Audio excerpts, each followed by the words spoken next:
श्री शिवाय नमस्तुभ्यम। हर हर महादेव। दोस्तों, आप सभी लोग जानते हैं कि 24 सितंबर 2025 यानी बुधवार को पड़ रही है नवरात्रि महीने की तृतीया तिथि। और दोस्तों, ये वो तिथि है जो नवरात्रि महीने में पड़ने वाली सबसे बड़ी तिथि है, क्योंकि यह बुधवार के दिन पड़ रही है और इसका बहुत ही बड़ा और विशेष महत्व होता है। पूज्य गुरु जी ने कहा है, अगर कभी भी मौका लग जाए और आश्विन महीने की तृतीया तिथि बुधवार को पड़ जाए तो आप लोगों को 3 तुलसी पत्ते वाला उपाय तो अवश्य ही करना चाहिए। इन दोनों का संयोग बहुत ही कम आता है। और दोस्तों, पूज्य गुरु जी ने अपनी शिव महापुराण की कथा में बताया है, इस दिन आपको 3 तुलसी पत्ते वाला उपाय तो अवश्य ही करना चाहिए, क्योंकि ऐसा दिन पूरे साल में सिर्फ एक ही बार आता है। और दोस्तों, आप सभी लोग जानते हो कि बुधवार नवरात्रि का अगर सबसे बड़ा कोई उपाय है तो वो 3 तुलसी पत्ते वाला उपाय है। तो दोस्तों, इस बुधवार के दिन आप लोगों को इस 3 तुलसी पत्ते वाले उपाय को जरूर करना है। बहुत सारे लोग होंगे जिन लोगों ने इस उपाय को न किया हो, मतलब पूरा साल निकल गया और उन्होंने किसी भी दिन इस 3 तुलसी पत्ते वाले उपाय को न किया हो। पर दोस्तों, आपके पास एक आखिरी मौका बचा हुआ है जो कि 24 सितंबर के दिन है। तो इस दिन आप लोगों को इस वाले उपाय को जरूर कर लेना है। भले ही आपने पूरे साल भर इस उपाय को ना किया हो, पर अगर आपने इस अश्विन महीने के तृतीया के दिन अगर इस वाले उपाय को कर लिया तो आपको इस उपाय को करने का वो फल मिलेगा जिसकी आपने कभी कल्पना भी नहीं करी होगी। इसीलिए आप लोग इस वाले उपाय को एक बार जरूर कर लेना, ताकि आप लोगों के हाथ से यह मौका ना जा सके और आपको इस उपाय को करने का फल मिल सके। दोस्तों, ये उपाय पंडित जी ने अपनी अभी की ही शिव महापुराण की कथा में बताया है। जिस उपाय को आज हम आपको बहुत अच्छे से समझाने वाले हैं, इस वीडियो को देखने के बाद इस उपाय को समझने के लिए आपको कोई और वीडियो को देखने की जरूरत नहीं पड़ेगी। तो चलिए दोस्तों, उपाय को शुरू करते हैं। देखिए, यह इस नवरात्रि महीने के बुधवार के दिन यह इतना खास होता है, इतना महत्वपूर्ण होता है। देखा गया है कभी कभी बड़े बड़े पूजा पाठ अनुष्ठान से जो मनोकामना पूर्ण नहीं होते, वो इस नवरात्रि महीने के बुधवार के दिन एक छोटे से उपाय करने से ही आपकी मनोकामना पूर्ण हो जाती है। और बहुत सारे लोगों ने इस उपाय को किया भी है और उनको इस उपाय को करने का फल भी जरूर मिला है। अगर आप लोग भी इस उपाय को बुधवार तृतीया के दिन करना चाहते हैं तो आप इस उपाय को पहले अच्छे से समझ लेना, सुन लेना, उसके बाद करना। आपको इस उपाय का फल जरूर मिलेगा। और इस उपाय को कर लेने से आपके घर में चाहे किसी भी प्रकार की दुख और समस्या क्यों ना चल रही हो, आपको उसका कारण भी नहीं पता है कि भाई यह समस्या किस कारण से चल रही है। उसका कुछ भी कारण हो सकता है, जैसे पितृ दोष हो सकता है या किसी भी तरह का मंगल दोष भी हो सकता है। तो इस दिन आप लोगों को यह वाला उपाय कर लेना है।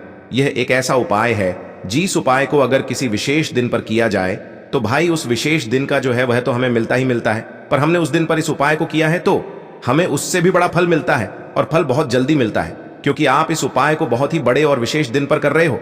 तो चलिए अब उपाय के बारे में बात करते हैं, लेकिन उससे पहले आप लोगों को यह जानना आवश्यक है कि आखिर ये उपाय किस समय करना है, किसको करना है और कैसे करना है। तो चलिए हम आगे आपको वीडियो में एक एक करके बता देते हैं, लेकिन उससे पहले अगर आप लोग हमारे चैनल पर नए हैं तो हमारे चैनल को सब्सक्राइब कर लेना और इस वीडियो को लाइक करके कमेंट बॉक्स में श्री शिवाय नमस्तुभ्यम ओम नमः शिवाय जरूर टाइप कर देना। और अपने फायदे के लिए, गरीबी दूर करने के लिए इस वीडियो को पूरा देख कर जाना, तभी आपको लाभ की प्राप्ति होगी।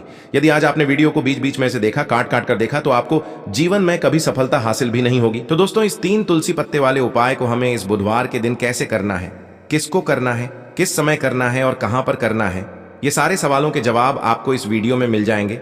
और जो ये वीडियो देखेगा भाई, उसको 3 तुलसी पत्ते वाला उपाय जरूर करना चाहिए, क्योंकि इस दिन तुलसी पत्ते का भी बहुत ही बड़ा और विशेष महत्व होता है। और जब बात आ जाए 3 तुलसी पत्ते की, तो ये सोने पे सुहागा वाली बात हो जाती है और ये एक बहुत ही बड़ा उपाय हो जाता है इस बुधवार नवरात्रि तृतीया तिथि का। अब हम समझते हैं इस वाले उपाय को हमें करना किस समय है।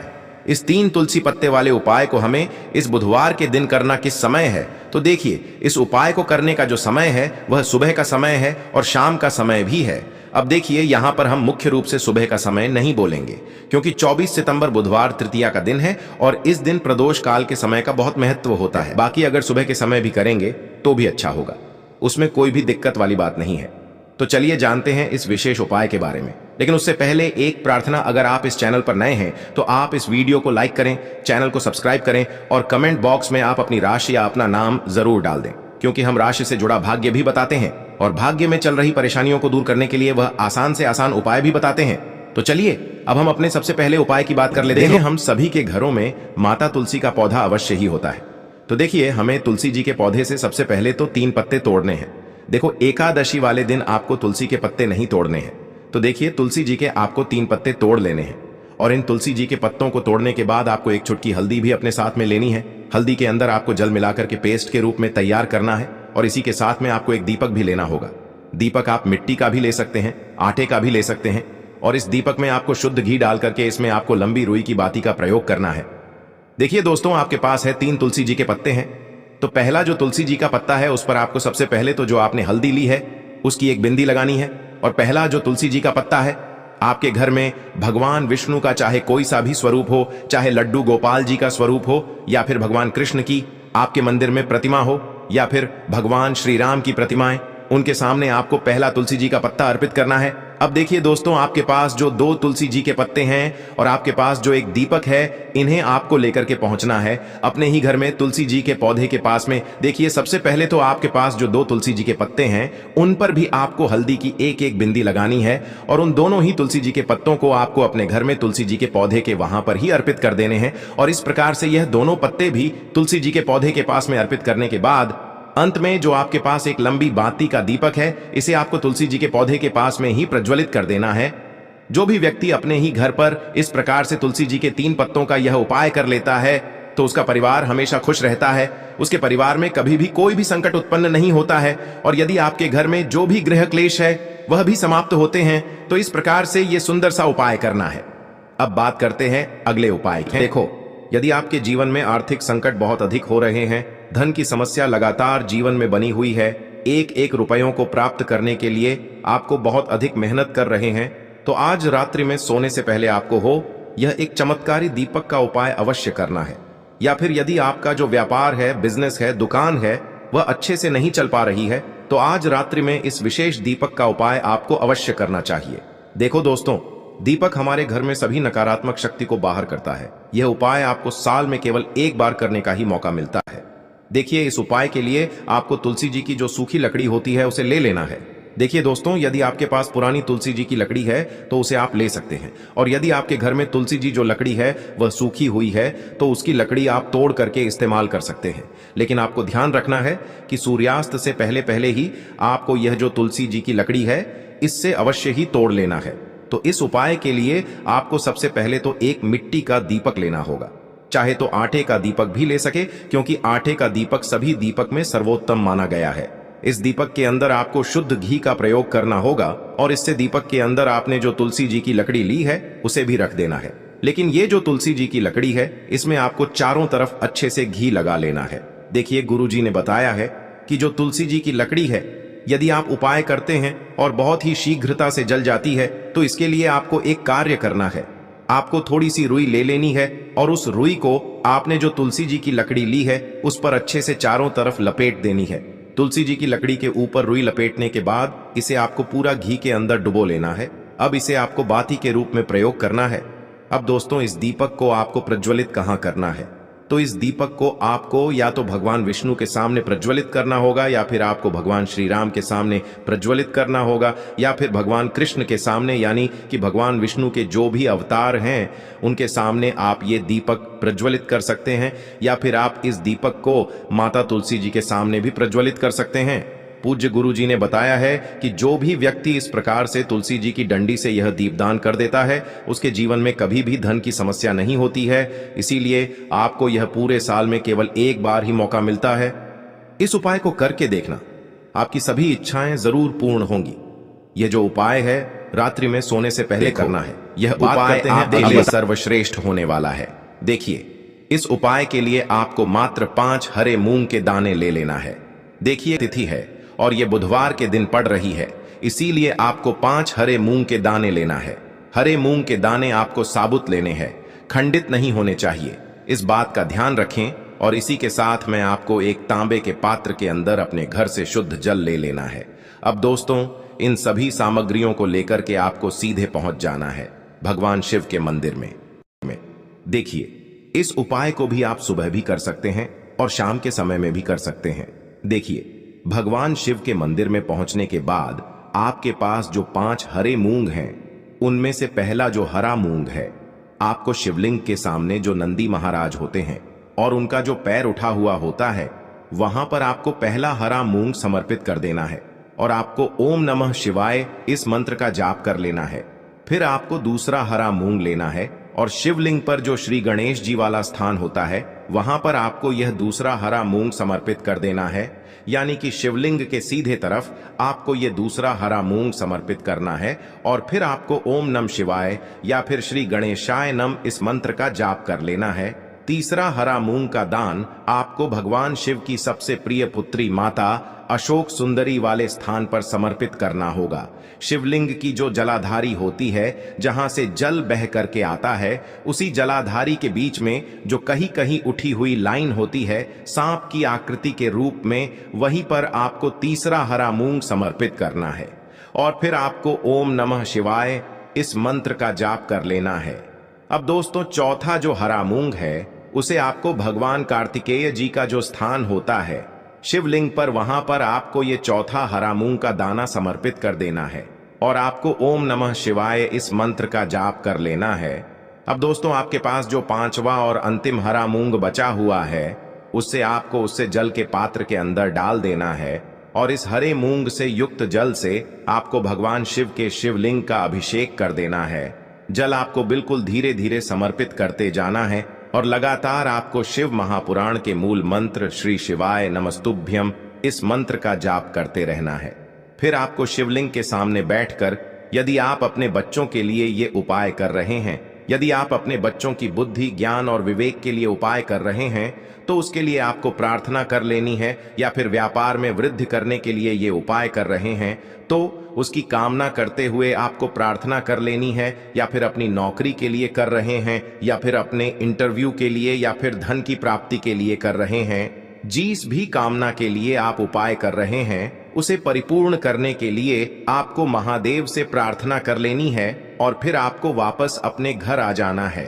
पूज्य गुरु जी ने कहा है कि जो भी व्यक्ति इस उपाय को कर लेता है तो यकीन मानिए आपके जीवन की जो सारे संकट, कष्ट और बाधाएं ही वो सभी समाप्त होंगे। आप दोस्तों, हम जान लेते हैं चौथे चमत्कारी उपाय के बारे में, लेकिन ये उपाय विशेषकर उन लोगों को करना है जिनका व्यापार बिल्कुल भी ढंग से नहीं चल पा रहा है, या फिर जिनके घर में धन की परेशानी बहुत अधिक है, साथ ही साथ जिनका जो बुध ग्रह है वह कमजोर अवस्था में है, तो उन्हें यह उपाय करना चाहिए। बुध ग्रह को मजबूत करने के लिए आपको विशेषकर ये उपाय करना है। देखिए, इस उपाय के लिए आपको मात्र एक प्यारे सी बेलपत्र लेनी होगी। बेलपत्र जो है वह कहीं से भी खंडित नहीं होनी चाहिए। बेलपत्र यदि आपको प्राप्त नहीं हो पाती है तो आप भगवान शिव के शिवलिंग पर चढ़ी हुई बेलपत्र को पुण्य शुद्ध जल से धोकर के उपयोग कर सकते हैं। इसी के साथ में आपको मात्र एक हरा मूंग लेना है। हरा मूंग भी आपको साबुत लेना है, खंडित नहीं होना चाहिए। और इसी के साथ में आपको एक तांबे के पात्र के अंदर शुद्ध जल लेना होगा। अब देखिए, यह तीनों सामग्री लेकर के आपको सीधे पहुंचना होगा भगवान शिव के मंदिर में। यह उपाय आप सुबह से लेकर के शाम तक किसी भी समय कर सकते हैं। देखिए, सबसे पहले तो आपके पास जो एक बेलपत्र है उससे आपकी जो भी कामना है, चाहे व्यापार से जुड़ी हो, बुद्धि ज्ञान विवेक की प्राप्ति के लिए हो, आपके घर में सुख शांति को लेकर आपकी कोई काम न हो, जो भी आपकी कामना है उन्हें आपको बोलना है। और यह जो एक बेल पत्र है, सबसे पहले तो आपको माता अशोक सुंदरी वाले स्थान पर समर्पित कर देनी है। देखें, बेल पत्र की चिकनी साइड शिवलिंग से स्पर्श रहेंगी और इसकी जो डंडी है वो आपको जलाधारी की ओर रखनी है। इस प्रकार से आपको यह जो बेल पत्र है इससे माता अशोक सुंदरी वाले स्थान पर समर्पित कर देना है। अब दोस्तों, आपके पास जो एक हरा मूंग का दाना है उससे आपको आपकी जो भी कामना है उसे बोलते हुए उस हरे मूंग दाने को आपको उसे जलपात्र के अंदर डाल देना है। अब दोस्तों, ये जो हरा मूंग युक्त जल है इसे आपको समर्पित करना है। आपकी जो भी कामना है, चाहे आपका जो व्यापार है वह अच्छे से नहीं चल पा रहा है, तो इस प्रकार से आपको कामना करनी है। और यह जो हरी मूंग से युक्त जल, इसमें से थोड़ा सा जल सबसे पहले तो आपको भगवान श्री गणेश जी वाला स्थान पर समर्पित करना है। फिर थोड़ा सा जल आपको माता अशोक सुंदरी वाले स्थान पर समर्पित करना है। और फिर जो अंत में थोड़ा सा जल और बचेगा उसे पूरा आपको भगवान शिव के शिवलिंग पर धीरे धीरे अर्पित कर देना है, श्री शिवाय नमस्तुभ्यम इस मंत्र का जाप करते हुए। तो इस प्रकार से आपको थोड़ा थोड़ा जल समर्पित करना है। थोड़ा सा जल आपको भगवान गणेश जी वाले स्थान पर, फिर माता अशोक सुंदरी वाले स्थान पर, फिर अंत में भगवान शिव के शिवलिंग पर अर्पित कर देना है। आपकी जो भी समस्या होगी वह विघ्नहर्ता आपकी समस्या को समाप्त जरूर करेंगे। अब हम बात कर लेते हैं तीसरे उपाय की। के लिए आपको लेना है 11 चावल के दाने। गुरु जी ने कहा है चावल के दाने खंडित नहीं लेने हैं, बिल्कुल साबुत होने चाहिए। उसके साथ में आपको लेना है एक बेलपत्र। बेलपत्र का भी एक नियम है, अगर आपके पास बेलपत्र नहीं है तो आप शिवलिंग से उठाकर उसको पुनः शुद्ध जल से धोकर इस्तेमाल कर सकते हैं। इस प्रकार आपको बेलपत्र लेना है। इसके बाद आपको एक लोटा जल लेना है। अब ये सब सामग्री लेकर आपको जाना है महादेव के मंदिर में। देखो, अब आपको उत्तर साइड में खड़े हो जाना है और सबसे पहले आपको एक बेलपत्र अपने हाथ पर और 11 चावल दाने रखकर शिवलिंग के ऊपर अपना नाम और गोत्र बोलते हुए समर्पित कर देना है और ओम नमः शिवाय श्री शिवाय नमस्तुभ्यं का लगातार जाप करना है। अब आपको जो एक लोटा जल साथ में लेकर आए थे उसे धीरे धीरे बेलपत्र और चावल दाने के ठीक ऊपर आपको समर्पित करते जाना है और शिव पुराण के मूल मंत्र श्री शिवाय नमस्तुभ्यं का 11 बार जाप करना है और अपनी मनोकामना बोलते जाना है। देखो, बस छोटा सा उपाय करना है, देखना एक दिन आपके सब काम बनने लग जाएंगे। गुरु जी का बहुत ही विशेष उपाय है। चलते हैं तीसरे उपाय की तरफ। को लेना है एक गोल बाती का दीपक। आप चाहें तो मिट्टी का ले सकते हैं या फिर घर से शुद्ध आटा मढ़कर उसका दीपक आप तैयार कर सकते हैं। इसके बाद आपको लेना है शुद्ध गाय का घी। अगर वो नहीं है तो कोई भी देसी घी इस्तेमाल कर सकते हैं, जिससे आपको दीपक प्रज्वलित करना है। देखो, अब ये सब सामग्री लेकर आपको जाना है प्रदोष काल में आपके घर पर तुलसी जी के घेरे के पास में। देखो, ये उपाय तो आपको अवश्य करना है। देखो, वहां पहुंचकर सबसे पहले वो दीपक आपको प्रज्वलित कर देना है और ओम नमो भगवते वासुदेवाय नमः का 11 बार जाप करना है। उसके बाद आपको अपने सीधे हाथ में थोड़ी हल्दी लेकर उस दीपक में अपना नाम और गोत्र बोलते हुए डाल देना है। उसके बाद माता लक्ष्मी से आपको प्रार्थना करना है कि हे महालक्ष्मी, हमारी सभी दुख तकलीफों को दूर करो। हे महादेव, हमारे सब दुख कष्टों को खत्म करो। इस भावना से आपको ये उपाय करना है। के लिए आपको लेना है 11 चावल के दाने। गुरु जी ने कहा है चावल के दाने खंडित नहीं लेने हैं, बिल्कुल साबुत होने चाहिए। उसके साथ में आपको लेना है एक बेलपत्र। बेलपत्र का भी एक नियम है, अगर आपके पास बेलपत्र नहीं है तो आप शिवलिंग से उठाकर उसको पुनः शुद्ध जल से धोकर इस्तेमाल कर सकते हैं। इस प्रकार आपको बेलपत्र लेना है। इसके बाद आपको एक लोटा जल लेना है। अब ये सब सामग्री लेकर आपको जाना है महादेव के मंदिर में। देखो, अब आपको उत्तर साइड में खड़े हो जाना है और सबसे पहले आपको एक बेलपत्र अपने हाथ पर और 11 चावल दाने रखकर शिवलिंग के ऊपर अपना नाम और गोत्र बोलते हुए समर्पित कर देना है और ओम नमः शिवाय श्री शिवाय नमस्तुभ्यं का लगातार जाप करना है। अब आपको जो एक लोटा जल साथ में लेकर आए थे उसे धीरे धीरे बेलपत्र और चावल दाने के ठीक ऊपर आपको समर्पित करते जाना है और शिव पुराण के मूल मंत्र श्री शिवाय नमस्तुभ्यं का 11 बार जाप करना है और अपनी मनोकामना बोलते जाना है। देखो, बस छोटा सा उपाय करना है, देखना एक दिन आपके सब काम बनने लग जाएंगे। गुरु जी का बहुत ही विशेष उपाय है। चलते हैं तीसरे उपाय की तरफ। देखिए, इस उपाय के लिए आपको 2 दीपक लेने होंगे। दोनों ही दीपक आप मिट्टी के भी ले सकते हैं और दोनों ही दीपक आप शुद्ध